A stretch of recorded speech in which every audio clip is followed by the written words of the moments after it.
Hello. Okay, everyone can hear me. Hello, my name is Vincent. I'm probably the guy with the longest dress here. In any case, I call myself a digital nomad connecting the tribes of men. I work as a digital strategist at the advertising agency Friendship, and in a previous life, I was a community manager for Antwerp Powered by Creatives, a platform for the creative people from the Antwerp region. This isn't the title of my talk or my sex tape, but it's a pretty good recap of the stuff I've done in the past few years. And if I'm completely honest, it's been pretty epic. I was interviewed a few weeks ago about a story from my great-grandfather on the BBC and CNN. I was declared as the Pokemon Go consultant by national media, and I helped save my favorite show. So yeah, I've done some pretty epic stuff. And still there's this nagging voice that every once in a while pops up and says, you're good at nothing. Yeah, you've done some pretty cool shit, but actually, what have you actually achieved? I even think the police is gonna burst in, is gonna arrest me, and gonna say, well, you've managed to fool your boss, your friends and family, but you're not fooling us. We know what you are. You're a fraud who's good at nothing. Also, when people ask, damn man, you were a Pokemon Go consultant, how did you start it? What was your plan? And I'm like, do I look like a guy with a plan? And yeah, the Joker said it real well. He said like, yeah, I just do things. I was so inspired by him, I had his image tattooed on my body, which hurt a lot. Thing is that feeling that on the one hand, you've done some pretty epic stuff, and on the other hand, you think, yeah, what am I actually good at? It has a name. It's called the Imposter Syndrome. It's the syndrome that you think you're a fraud, everyone around you know it, and it's just a matter of time before people come to you and say, like, I know what's going on. You're good at nothing. Turns out it manifests itself in different ways. You have people who are only happy when they have achieved 99% of their goal. Other people feel like failures whenever they have to ask other people for help. Thing is, this isn't like a disease or a psychological affliction, but it's something I think a lot of people can relate to, and it resonates with a lot of people.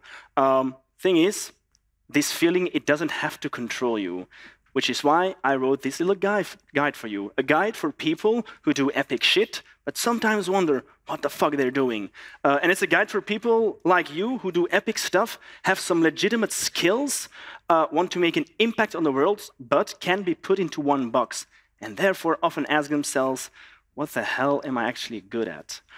So I made a few tips, I wrapped it up, and I'm here to present you 50 tips for dealing with the imposter syndrome. I only have like 12 minutes, so let's get to it. So yeah, this is me with a tattoo of my first job. I got it 2 months into the job.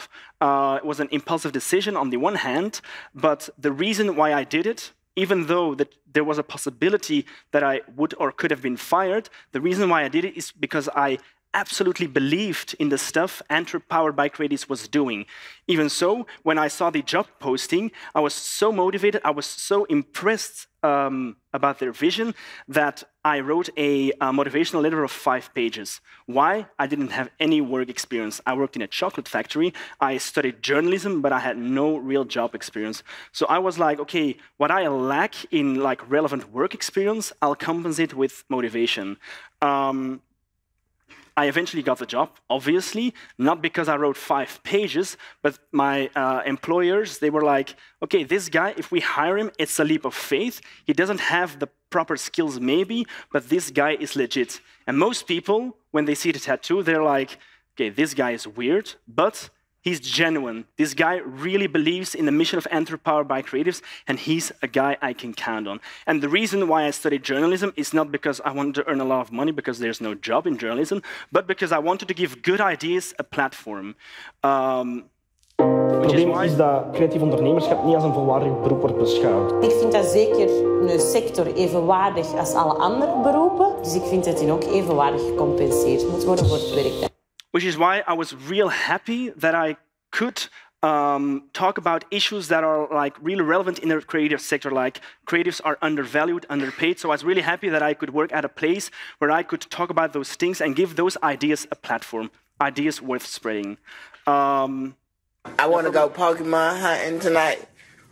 But do Pokemon be out this late, or do they got like a curfew? Do they be sleepy and shit? I don't know. I tried to go Pokemon hunting tonight, and the Pokemon was asleep. I threw a Pokeball at him, and he was like, nigga, I got a job interview in the morning. The Pokemon looked at me, he said, why you trying to catch Pokemon? It's so late. And I said, cause it's Pokemon Go. And he said, nigga, Pokemon go to sleep too. Yeah, something less serious, Pokemon Go. Even though it was the least serious thing in 2016, me and my friends took the challenge of creating the biggest online Pokemon Go community quite seriously. Not only did we manage to succeed on that part online, we also managed to get 1,000 people in the Kammenstraat. All the shops were like, what's happening here? This hasn't happened, or this hadn't happened since Laundry Day back in the day. And we also managed to get 15,000 Pokemon Go players in the Zoo of Antwerp. So yeah, we took that challenge quite serious. But I didn't take myself too seriously, because in a name, I mean, what's in a name? Pokemon Go consultant, it doesn't mean anything. The thing is, I had fun, and I just went with it. I went with the flow and managed to get myself called a Pokemon Go consultant. And that's like a second learning. The first learning was like, if motivation, real motivation, works infectiously, the second tip is be very serious about your work or your project, but don't take yourself too seriously. And during Pokemon Go, I also realized, like, hey, it's pretty easy to get in the media. Let's exploit that. And that's what I've been trying to do the last few years. I was in a newspaper for Pokemon Go. I started my own political party. I helped save my favorite television show. And the story about my great-grandfather's coins, who saved his life, was also featured in the media. And that was like, okay, that's cool. And it's nice for your ego, but also you shouldn't be afraid to be a commercial hoe. Because if you're not going to do it, someone else will. Someone else is going to take the opportunity, and I just go with the flow. And the skills I learned there, I didn't only apply at Antwerp Powered by Creatives, but also paved the way for my next career opportunity, which is at Friendship. Friendship is an advertising agency who's stationed at the old Badboot, a boat at the Maas here in Antwerp. And initially I was like, okay, advertising, it's a leap of faith for me. I've never worked in advertising. And to be honest, I hate advertising. I genuinely hate bad advertising. But still, after a while, after talking with my boss and with my colleagues and doing the projects, I was like, actually, my vision of creating an impact on the world and doing relevant things isn't too far off from what they're doing. Unboring life, that's their motto. They want to unbore life and create communication that's relevant. And that could have been like a nice quote for on LinkedIn or on Instagram, but if I've been looking at the project that we've been doing, and I'm like, yeah.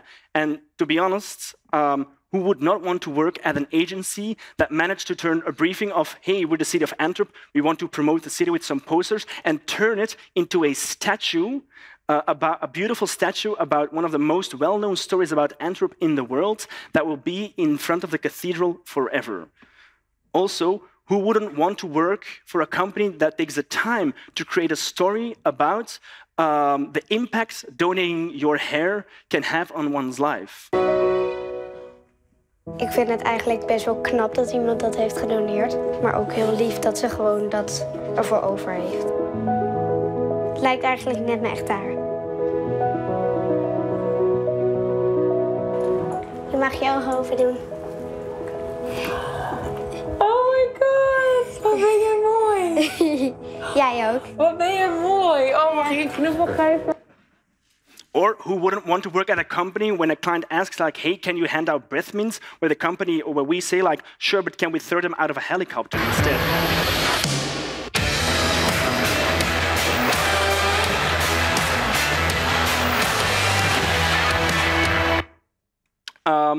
Yeah, we cleaned everything up.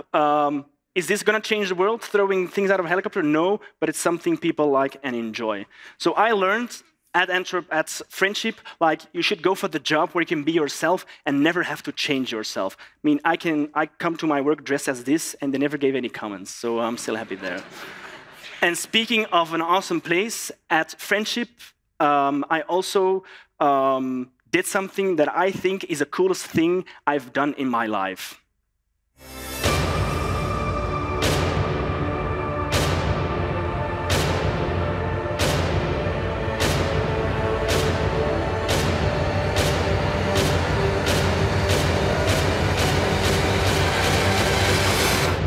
Just get to the point.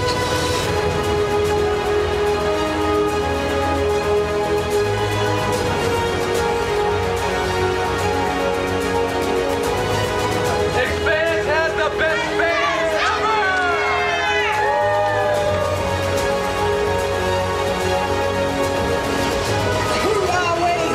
I can't hear you!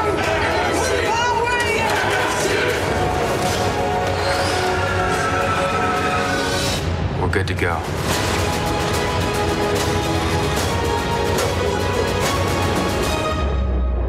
Yeah, The Expanse, sci-fi in the United States said we're going to cancel the show. So what we did at Friendship, we started a petition which went viral, and we also reached out to other fans across the globe, and we channeled the energy and the ideas of fans worldwide into one badass campaign.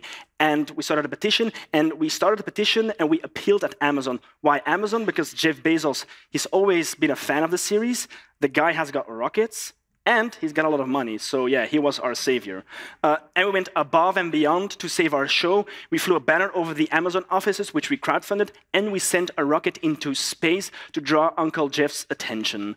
And it all culminated with us being invited to LA to meet the cast and the crew of The Expanse.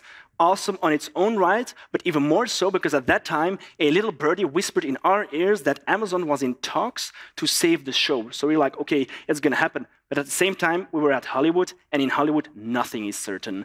So we didn't know what was going to happen, not even when Mr. Jeff walked on the stage. I was talking to the cast, actually just half an hour ago, right before dinner started. And I was telling them we were working hard at Amazon to save The Expanse, but it wasn't a done deal yet. And during dinner, 10 minutes ago, I just got word that The Expanse is saved.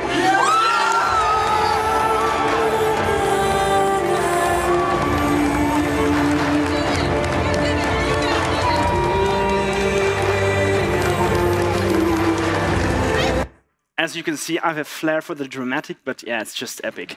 And the thing I learned there is, or we learned at Friendship, is that the internet can be a horrible, toxic, racist environment, but opportunities are handed out equally, because our digital strike team consisted of people of all sides of the world, people of color, people who were bound to a wheelchair, people who didn't speak English, and we just all came together in a beautiful campaign. So as you can see, I'm not going to go through the 45 other tips because I'm running out of time. So here's a recap. One, use motivation as your secret weapon. Prostitute yourself commercially. Don't ignore epic opportunities. That's probably my dyslexia, which creeped in. Watch my vlog. Yeah, you shouldn't because I don't have one. Don't take yourself too seriously. And most of all, follow your dreams. Most of the people here in the room will be like, follow your dreams, really? Obviously. What does that even mean? I mean, I've done some pretty cool stuff, and it's something people on LinkedIn and Instagram will say, but what does it even mean? And I read an article which reversed the question, and that was like an aha-erlebnis for me. Because even though I've done some pretty epic stuff, I still don't know how I pulled it off, and I still doubt myself. But the one thing that keeps coming back and that allows me to select the projects I really go for is this one. Don't ask yourself, what do you want, but what do you want to suffer for? If you want to stand at the stage of Rock Werchter, but you don't want to go to rehearsals, and you want to stay up late, that's not something for you. But if you don't mind going through the mud and doing all those stuff, then maybe that's your career choice. Indeed, who you are is defined by what you are willing to struggle for. And if you don't believe me, you should just ask Jesus, because he knows a thing or two about suffering. Thank you.